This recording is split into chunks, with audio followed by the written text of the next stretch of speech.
आप सभी का विज्ञान क्लासेज में एक बार फिर से स्वागत है। कल हमने कक्षा 11 की केमिस्ट्री की बेसिक स्टार्ट की थी कि हम केमिस्ट्री को कहाँ से स्टार्ट करें, कहाँ से उसको पढ़ना हमको शुरू करना है। ये वीडियो उन्हीं विद्यार्थियों के लिए था जो फर्स्ट बार केमिस्ट्री से रूबरू होंगे या जो कक्षा 10 पास के फ्रेशर बंदे आए हैं, उन सभी के लिए वो इम्पोर्टेंट वीडियो था जो मैंने कल आपके लिए बनाया था। और मुझे आपका रेस्पॉन्स देकर बहुत अच्छा लगा, आप लोगों ने उसमें अच्छे कमेंट किए, आपने उसको लाइक भी किया है। तो इसी कड़ी के अंदर मैं आज आपको फिर केमिस्ट्री पढ़ाना स्टार्ट करता हूँ। कल हमने पूरी लगभग अपने 14 लेसन थे, उन 14 लेसन के ऊपर अपने चर्चा की थी और उसी कड़ी में आज अपन आगे चलते हैं। अभी तक अगर आप लोगों ने वो वीडियो नहीं देखा तो आपको डिस्क्रिप्शन या आई बटन पर उसका लिंक मिल जाएगा। मेरी आपको पर्सनली ओपिनियन राय है कि अगर आप फ्रेशर हो, आप पहली बार केमिस्ट्री पे आए हो, तो आप वो वीडियो ज़रूर देखिएगा, ठीक है। तो आज हम स्टार्ट करते हैं। हमारा जो मोस्ट इंपॉर्टेंट टॉपिक है, जो हमारा लेसन है, चैप्टर नंबर 2 है। घबराने की बिल्कुल जरूरत नहीं है सर, आपने चैप्टर 1 क्यों छोड़ दिया। मैंने चैप्टर 1 इसलिए छोड़ा है कि पहले हम उन लेसन्स को पहले कवर करेंगे जो आपके लिए बेस्ट इंपॉर्टेंट है, जिसमें आपको समझने के लिए डेटा ज़्यादा है और जो आपसे पहले से जुड़े हुए हैं। क्योंकि आपने ऐसे टॉपिक है जैसे परमाणु स्ट्रक्चर है, एटॉमिक स्ट्रक्चर है, इसके बारे में आपने क्लास 9th में पढ़ा है, 10th में पढ़ा है, तो ये चैप्टर आपको थोड़ा सा जल्दी अप्रिशिएट हो जाएगा, आप जल्दी इसको समझ पाओगे, ठीक है। तो उसी बेस पे मैंने इस टॉपिक को पहले उठाया। टॉपिक थोड़ा सा लंबा है तो आप लोगों के आराम से पढ़ते चलिए। अच्छा, एक बात और बताऊं मैं आपको कि जैसे जैसे मैं बोर्ड पे बनाता जा रहा हूं वैसे वैसे आप नोटबुक रखिए अपने हाथ में और बनाते चलिए साथ के साथ में। मैं आपका टाइम बचाने के लिए ऐसा करूंगा कि मैं पहले इसको नोट करवा दूंगा ताकि आप लोगों का टाइम खराब बिल्कुल भी ना हो। तो मेरे साथ के साथ में आप नोट्स बनाते चलना। वीडियो देख के जो आप नोट्स बनाते हो सबसे बेस्ट वही नोट्स है। तो आप फोटोकॉपी के PDF के चक्कर में बिल्कुल मत पढ़िए, वो मैटर आपको बहुत ज़्यादा मिल जाएगा, वो बुक्स भी बहुत पढ़ी है, लेकिन मेरी है आप लोग वीडियो में देखते जाइए, उसका नोट्स बनाते जाइए, ठीक है। तो अपन स्टार्ट करते हैं लेसन नंबर 2, जिसका नाम है परमाणु की संरचना, स्ट्रक्चर ऑफ एटम, ठीक है। मैं आज पढ़ा रहा हूँ आप लोगों को सत्र 2020-21 के लिए, तो घबराने की बिल्कुल भी जरूरत नहीं है। ये लेसन है, चलिए शुरू करते हैं। तो देखो, इस लेसन में मैं क्या क्या पढ़ाऊंगा आप लोगों को उसका हमें पता होना चाहिए। जैसे मान लीजिए आप किसी कार्य को करने जा रहे हो, आपको पता ही नहीं कि उसमें आगे क्या क्या है, तो इस लेसन में अपन जाने से पहले इस लेसन के कुछ बिंदु है उनको पढ़ लेते हैं अपन, ठीक है। तो आपको भी आइडिया लग जाएगा कि लेसन कितना बड़ा है, इसमें कौन कौन से अपने टॉपिक है जो सर अपने को क्लियर करवाएंगे। और भी इसके अंदर छुपे हुए छोटे छोटे और टॉपिक है, वो भी अपन मैं आपको साथ में करवाते चलूँगा। वो मैंने यहाँ पर नहीं लिखे क्योंकि बोर्ड में जगह ही इतनी है। तो देखो, पहला अपन क्या पढ़ेंगे, इसका परिचय पढ़ेंगे। कि सबसे पहले तो हम पढ़ेंगे इसका परिचय कि ये है क्या चीज़ है, स्ट्रक्चर ऑफ एटम है क्या। एक मिनट, कि स्ट्रक्चर ऑफ एटम है क्या, इसका अपन यहाँ पर क्या पढ़ेंगे, परिचय पढ़ेंगे। अब परिचय में हम पढ़ेंगे कि इसकी पुरानी अवधारणाएं कौन कौन सी है। जैसे मान लीजिए हमारे जो साधु संत थे, हमारे जो सन्यासी थे, या मैं कह सकता हूँ जो हमारे पुराने वैज्ञानिक थे, उन्होंने डाल्टन से बहुत पहले ये बात बता दी। लगभग बौद्ध जो महात्मा बुद्ध हुए थे उनसे लगभग 400 ईसा साल पहले उन्होंने ये बात बता दी थी। अपन आइडिया निकाल के लगभग 2600-2700 साल पहले उन्होंने बता दिया था कि एक पदार्थ में या द्रव्य में एक ऐसी अवस्था भी होती है जिसको आप और अधिक विभाजित नहीं कर सकते। इसी प्रकार जैन धर्म में इसका उल्लेख, जिसको पुद्गल वगैरह कहा गया, वो बातें अपन जब मैं टॉपिक पढ़ाऊंगा तब आपको सारी क्लियर कर दूंगा, घबराने की बिल्कुल जरूरत नहीं आप लोगों को। तो देखो, अपन सबसे पहले पढ़ेंगे एटम का परिचय, उसके बाद हम पढ़ेंगे modern concept of atomic theory. यानी कि इसमें अपन पढ़ेंगे कि जो परमाणु के जो सिद्धांत बना रखे हैं उनमें आधुनिक अवधारणाएं क्या क्या है। उसके बाद में अपन पढ़ेंगे इलेक्ट्रॉन, प्रोटॉन, न्यूट्रॉन की खोज कैसे हुई, किस किस प्रकार के यहाँ पर एक्सपेरिमेंट हुए हैं। इलेक्ट्रॉन की खोज करने के कौन से एक्सपेरिमेंट हुए हैं, प्रोटॉन के लिए, न्यूट्रॉन के लिए। साथ में अपन इसमें देखें परमाणु क्रमांक और परमाणु भार, ठीक है। अपन देखें आइसोटॉप्स और आइसोबार, यानी कि समस्थानिक, संभारिक और समन्यूट्रॉनिक, ये भी अपन इसमें पढ़ेंगे लेसन में, इस लेसन में। इसके आगे अपन पढ़ेंगे फिर एटॉमिक मॉडल्स, यानी कि परमाणु के कौन कौन से मॉडल दिए गए। बोर का मॉडल है, जिसका मॉडल है वो सारी चीज़ें अपन पढ़ेंगे इसमें। आगे है नेचर ऑफ इलेक्ट्रोमैग्नेटिक रेडिएशन, ठीक है। यहाँ पर आपको प्रकृति बताएंगे, यहाँ पर विद्युत चुंबकीय प्रकृति यहाँ पर बताई जाएगी। आगे फोटो इलेक्ट्रिक इफेक्ट, ये वैसे इसी के अंदर है, लेकिन मैंने इसको अलग से हाईलाइट करवा दिया क्योंकि थोड़ा सा इंपॉर्टेंट टॉपिक है। फोटो इलेक्ट्रिक इफेक्ट, देखो ये फिजिक्स में भी आता है आप लोगों को, प्रकाश विद्युत प्रभाव, वही अपना आइंस्टीन वाला, लेकिन अपने केमिस्ट्री में थोड़ा सा हल्का सा इसमें चेंजेज है। अगला अपना एटॉमिक स्पेक्ट्रा, इसमें अपन पढ़ेंगे हाइड्रोजन का लाइन स्पेक्ट्रम पढ़ेंगे, साथ में अपन इमर्शन व एब्जॉर्बेशन पढ़ेंगे, और ये मैं आपको बता दूंगा उत्सर्जन अवशोषण हो जाएगा ये। आगे अपना बोर का मॉडल पढ़ेंगे, सोमरफील्ड का एक्सटेंशन पढ़ेंगे, यानी कि इसमें सोमरफील्ड में आगे क्या क्या है, ये सारे सिद्धांत है। आगे अपना पढ़ेंगे दे ब्रोगली का सिद्धांत पढ़ेंगे, जो उसने कण की जो दो प्रकृति बताई थी तरंग वगैरह, वो सारा अपन इसी में पढ़ेंगे, ठीक है। अपना हाइगेनबर्ग का अनिश्चित सिद्धांत में यहाँ पर जरूर पढ़ेंगे। आगे हम पढ़ेंगे क्वांटम नंबर्स, ऑर्बिटल्स, उसकी आकृति, इसकी ऊर्जाएं, उनका इलेक्ट्रॉनिक कॉन्फ़िगरेशन, किस प्रकार से आप इलेक्ट्रॉन भरेंगे इनमें, आबू सिद्धांत वगैरह इत्यादि पढ़ेंगे इसमें, ठीक है। आगे हम पढ़ेंगे इसके क्वेश्चन आंसर।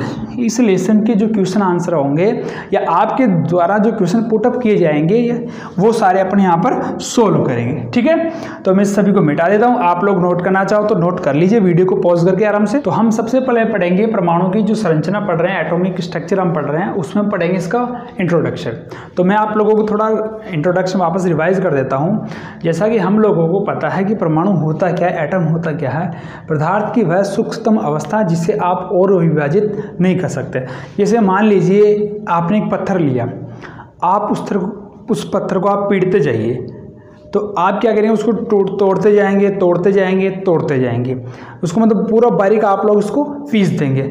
लेकिन एक ऐसा समय आएगा उसके बाद में आप उससे और अधिक विभाजित नहीं कर पाएंगे, चाहे आप कितना ही बल लगा लीजिए, आप कितनी ताकत लगा लीजिए, उससे ज़्यादा वह विभाजित नहीं हो सकता। तो पदार्थ की उसी अवस्था को हम परमाणु कहते हैं, ठीक है।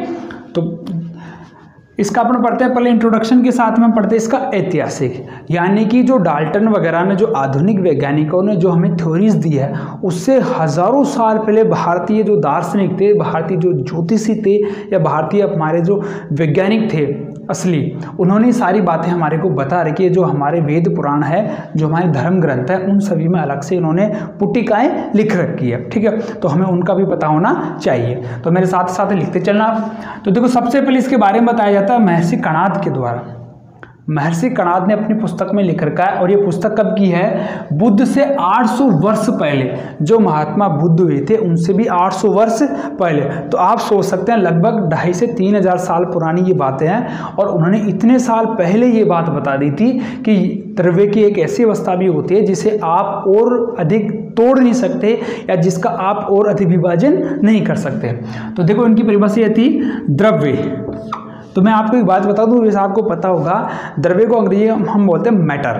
तो देखो एक तो द्रव होता है, एक द्रव्य होता है। तो दोनों बातें मैं आपको इधर क्लियर कर देता हूँ। देखिए इधर बहुत सारे बच्चों में कन्फ्यूजन रहता है। एक तो ये होता है द्रव्य, जिसे अपन बोलते हैं मैटर,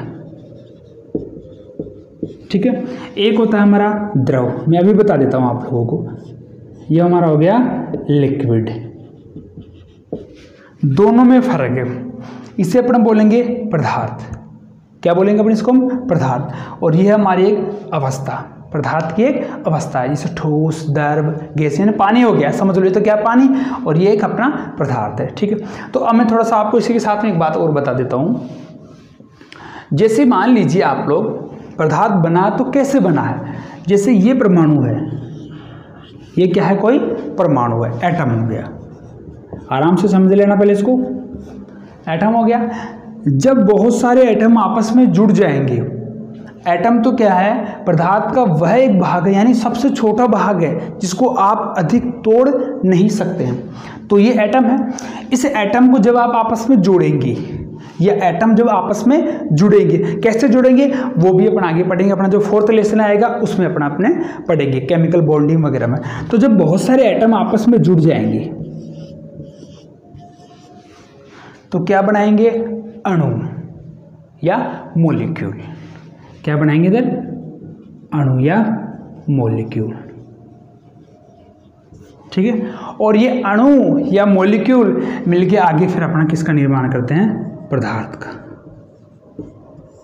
या मैटर का, ठीक है। देख लेना METTER मैटर, स्पेलिंग गलत भी हो सकती है, ठीक है। आप लोग इसको थोड़ा देख लेना, ठीक है। तो ये है अपना पदार्थ, ओके।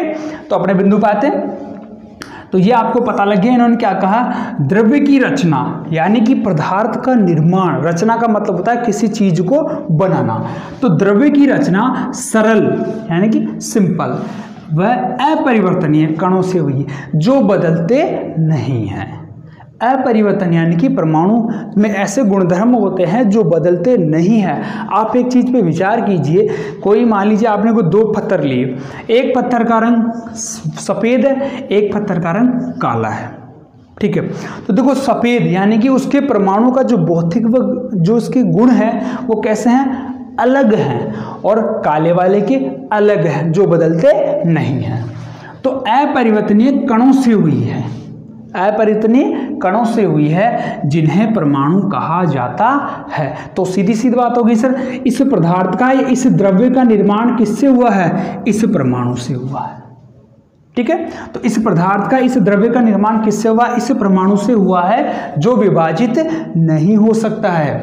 तो ये हमारे महर्षि कणाद की परिभाषा कंप्लीट होती है। इन्होंने बहुत सारी चीजें बताई जैसे वायु, जल, अग्नि, आकाश। चलिए आगे अपन देखते, ज़्यादा डीप पर नहीं जाएंगे, साथ के साथ में नोट्स बनाते चलना।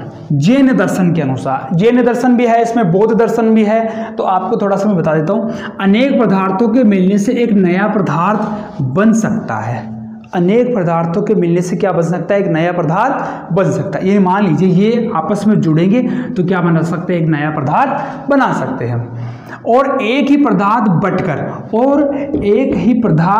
बटकर यानी इसके टुकड़े होकर, बट का मतलब ये विभाजित होकर पदार्थों के रूप में आ सकता है। ये देखो, यानी कि ये मिलकर ये बना सकते हैं और ये टूटकर ये बना सकते हैं, ठीक है। और एक नोट देखना, द्रव्य को इन्होंने पुद्गल कहा गया। ये कंपटीशन एग्जाम में अपने से पूछ सकता है, बाई चांस पूछ ले तो आपको पता होना चाहिए कि सर जैन धर्म के अनुसार परमाणु को क्या कहा गया, ठीक है। तो देखो द्रव्य को या परमाणु से मिलकर जो नए पदार्थ बने यानी कि द्रव्य, द्रव नहीं द्रव्य, ठीक है। तो याद रखना जैन धर्म का जो द्रव्य है उसको ये पुद्गल भी कहते हैं, यानी कि ये कोई पदार्थ ही है, पुद्गल और कुछ नहीं, क्या एक पदार्थ है जिसका निर्माण किससे हुआ है सर, इस परमाणु से हुआ है।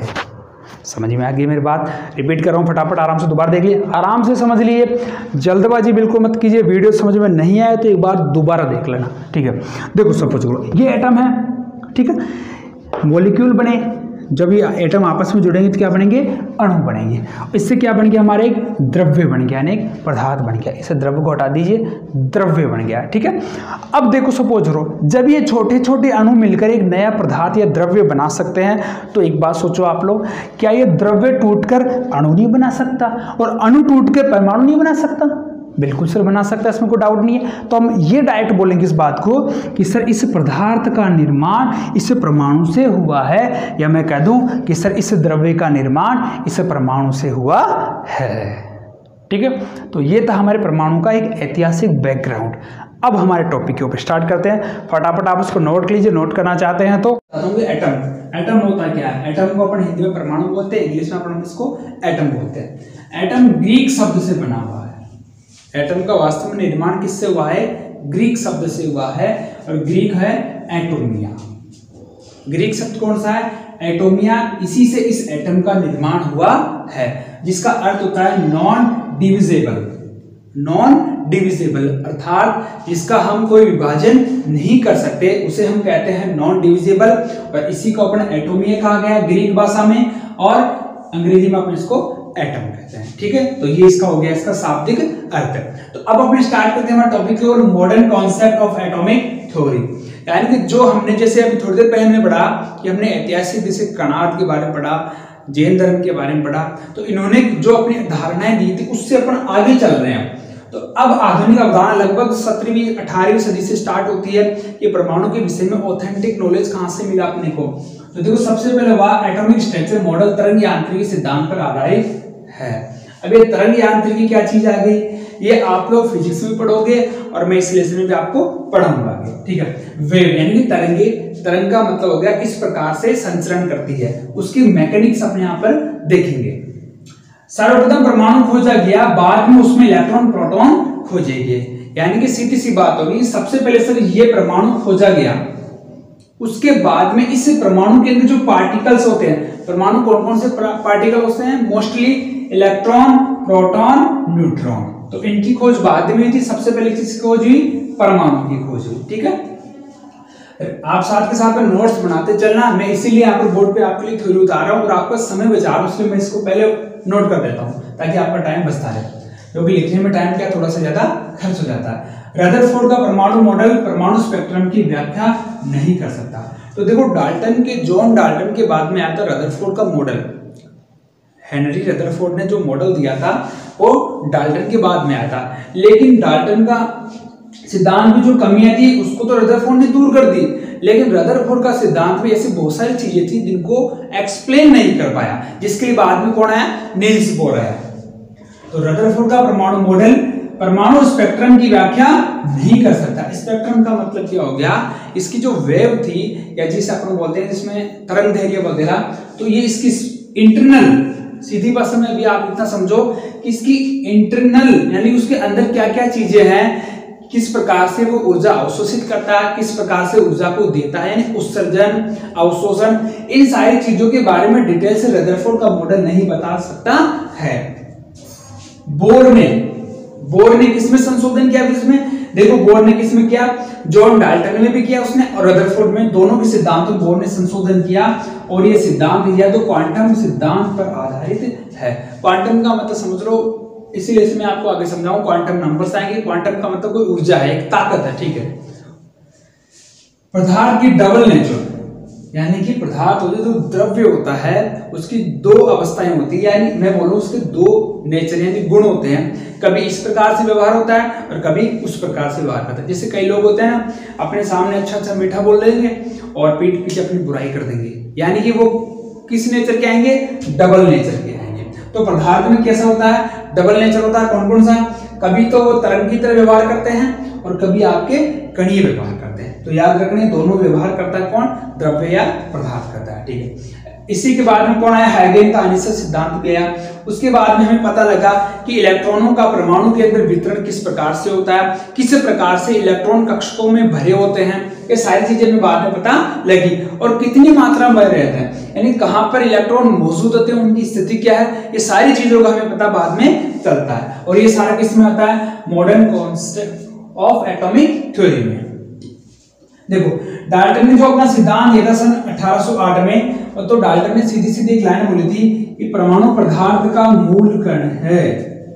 उम्मीद करता हूं आपको ये लाइन पूरी समझ में आ गई होगी, क्योंकि यही एक ऐसा बेस है जो आपको आगे लेके चलेगा। आपकी पूरी केमिस्ट्री में आपको ये लाइन आपको इंपॉर्टेंट करेगी।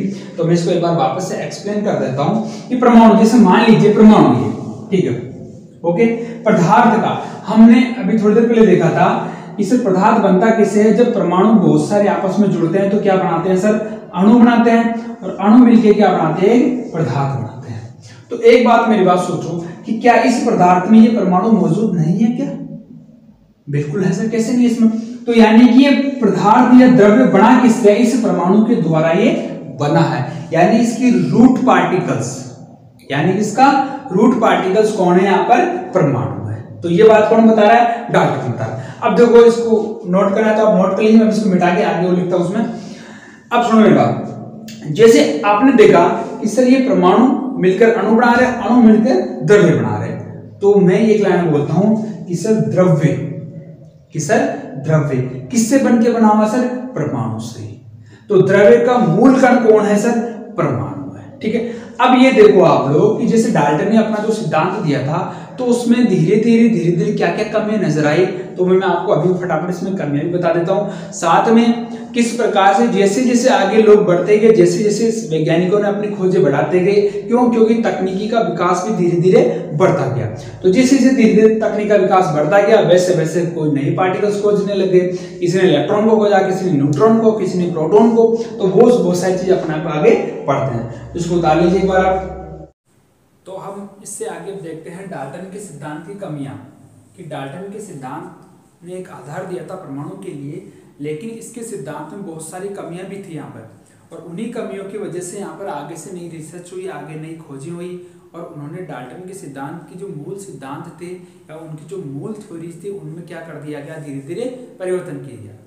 तो यहाँ पर सबसे पहले अपन देख लेते हैं कि इसके सिद्धांत में क्या क्या ऐसी कमियां थी, जिसको रदरफोर्ड ने, बोर ने, इन्होंने इसको नील्स बोर वगैरह आदि इन्होंने इसको दूर किया, और हाइड्रोजन का स्पेक्ट्रम, जो हाइड्रोजन का परमाणु स्पेक्ट्रम है, वो इन्होंने दिया। तो देखो वैसे तो यह सिद्धांत रासायनिक संयोजन के नियमों की व्याख्या करता है। रासायनिक संयोजन के नियम में आप लोगों को पढ़ाऊंगा। रासायनिक संयोजन नाम से पता लग रहा है, रासायनिक संयोजन, संयोजन का मतलब होता है जुड़ाव, यानी रासायनिक तरीके से किस प्रकार से इनमें जुड़ाव होता है। इन नियमों की व्याख्या डाल्टन का सिद्धांत जरूर करता है, ये बात याद रखिएगा। इसे रासायनिक सिद्धांतों या रासायनिक संयोजन के नियमों को कौन वेरीफाई कर रहा है यहाँ पर, डाल्टन। डाल्टन के द्वारा अपन इसको समझ सकते हैं। लेकिन अब इसकी कमजोरियां क्या क्या है, शॉर्ट में लिख रहा हूं मैं आपको। लेकिन अलग अलग तत्वों के परमाणु भार, लेकिन अलग अलग तत्वों के परमाणु भार, उनकी संयोजकताएं व उनके गुण अलग अलग क्यों होते हैं। अरे ऐसी बात होगी, देखिए समझो आप लोग, जैसे मान लीजिए आप लोगों के पास में दो विद्यार्थी हैं, उनका आप हाइट, कदकाठी, रंग रूप देख के आप बता सकते हैं कि सर ये काला है या गोरा है, ये लंबा है या छोटा है। लेकिन ये बात आगे डाल्टन का सिद्धांत हमें नहीं बता पा रहा है कि सर ऐसा क्या कारण है कि तत्वों के परमाणु भार अलग अलग है। तत्वों के परमाणु के भार, देखो तत्वों के परमाणु के भार अलग अलग हैं, उनकी संयोजकताएं भी अलग अलग है और उनके गुण भी अलग अलग है। क्यों है ये सारी चीजें अलग अलग क्यों है, ये बात डाल्टन का सिद्धांत हमें नहीं समझा पाता है कि सर उनके परमाणु है तो परमाणु सारे है तो सारे परमाणु, लेकिन उन परमाणु के भार भी अलग क्यों हैं, ठीक है, और उनकी संयोजकताएं भी अलग क्यों हैं, और उनके गुणधर्म भी अलग अलग क्यों हैं। यानी है एक ही परमाणु हो गया, लेकिन सभी परमाणु के भार भी अलग अलग हैं, उनकी संयोजकताएं भी अलग अलग है, उनके गुण भी अलग अलग है। तो ये बातें आप लोगों को या हमें डाल्टन का सिद्धांत नहीं समझा पाया, तो यही इसकी एक कमी थी। 20वीं सदी में विभिन्न अवपरमाणु कणों की खोज हुई। अवपरमाणु का मतलब हो गया अपने एटॉमिक पार्टिकल्स, जिनको आज हम इलेक्ट्रॉन, न्यूट्रॉन, प्रोटॉन, पॉजिट्रॉन, यानी बहुत सारे पार्टिकल्स है जो अपन आगे इसमें देखेंगे। लेकिन इस अध्याय में हम न्यूट्रॉन, प्रोटॉन और इलेक्ट्रॉन, वैसे बहुत सारे इसमें सब पार्टिकल्स है अपने पास में, अवपरमाणु कण हमारे पास में बहुत है इसके अंदर। लेकिन हमारी क्लास 11th के सिलेबस में, एनसीईआरटी के सिलेबस में हमारे पास में ये तीन ही है, ठीक है, इलेक्ट्रॉन, न्यूट्रॉन, प्रोटॉन। और मैं एक बात बताऊं आप लोगों को, ठीक है, तो हम इस चैप्टर में अपने विशेष इन तीनों के ऊपर फोकस करेंगे। अब मैं आपको आगे बताऊंगा इसमें कि इलेक्ट्रॉन की खोज कैसे हुई, प्रोटॉन की खोज कैसे हुई, न्यूट्रॉन की खोज कैसे हुई, इनकी एक्सपेरिमेंट कैसे हुआ, इनके खोजकर्ता क्या थे, उनकी निष्कर्ष क्या थे, अच्छा किसी सिद्धांत में क्या क्या इसमें कमियां हुई, और इससे बनने वाले एग्जाम के क्वेश्चंस। तो एक बात मैं आपको बता दूं, जितने भी हमारे विद्यार्थी हैं, चाहे वो अपने आगे नीट की तैयारी करेंगे, जेईई की तैयारी करेंगे, उन सभी का आधार हमारा एनसीईआरटी का सिलेबस है। तो अगर आप लोगों को आगे सक्सेस होना है इस कंपटीशन के क्षेत्र में, तो आप सबसे पहले एनसीईआरटी को अच्छे से समझ लीजिए, बेसिक समझ लीजिए उसका आप सबसे पहले बेसिक समझ लीजिए। आप उसको डायरेक्ट उसको हाइट पे मत जाओ, मतलब हाइपर मत हो आप, ठीक है। लेकिन जब अपन बेसिक समझ लेंगे तो अपन उसका धीरे धीरे लेवल को आगे बढ़ाते चलेंगे। मैं आपको यहीं पे आप उसका लेवल बढ़ाते हुए आगे चलूंगा। अभी मैं आपको एकदम सिंपल तरीके बता रहा हूँ, बेसिक बता रहा हूँ, ताकि आप लोगों का इस विषय के प्रति रुझान हो जाए, ठीक है। अगर वीडियो आपको अच्छा, इसके आगे की मैं बात आपको बताऊँ अगली वीडियो में बताऊँगा, क्योंकि हमारा टाइम हो चुका है। और अब अपने क्लास में पढ़ेंगे इलेक्ट्रॉन की खोज, प्रोटॉन की खोज, न्यूट्रॉन की खोज, हमारे सिलेबस है उसी प्रॉपर तरीके से पढ़ेंगे, ठीक है। अब आपको वीडियो पसंद आए तो हमारा या मेरा मनोबल बढ़ाने के लिए वीडियो को लाइक जरूर कीजिएगा। और अगर आपके पास में अगर दोस्त वगैरह हैं तो अपने परिवार का हिस्सा बनाइए, उनको शेयर कीजिए, ताकि आपको भी मजा आएगा, मुझे मजा आएगा। और फिर भी अगर आपकी कोई क्वेरीज है तो आप मुझे नीचे कमेंट करके बता सकते हैं कि सर आपने ये बताया है, हमें ये समझ में नहीं आया। अगर आपको समझ में नहीं आएगा तो मैं आपको और अच्छा बताने की कोशिश करूँगा, ठीक है। आज के लिए इतना ही, धन्यवाद।